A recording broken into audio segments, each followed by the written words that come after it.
আহ যদি একটু এভাবে বলি যে আমার কাছে মনে হয় পারপাসটা মিশেছে এইজন্য কারণ যেটা আমার প্যাশন আসলে আমি মাঝে মাঝে আমার ওই সাবঅর্ডিনেট যারা আছে মানে আমার কলিগ আমরা একসাথে টিমে কাজ করি আমি বলি দেখো ব্র্যান্ডকে যদি তুমি ভালোবাসতে না পারো বা তোমার যদি প্যাশন না থাকে তুমি কিন্তু এটা মজা পাবা না।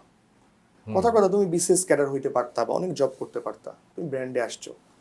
আমি আমার নিজের কথাই বলি যে আমি হয়তো অন্য জবে যেতে পারতাম, কিন্তু আসলে আমি ব্র্যান্ডকে ভালোবাসি।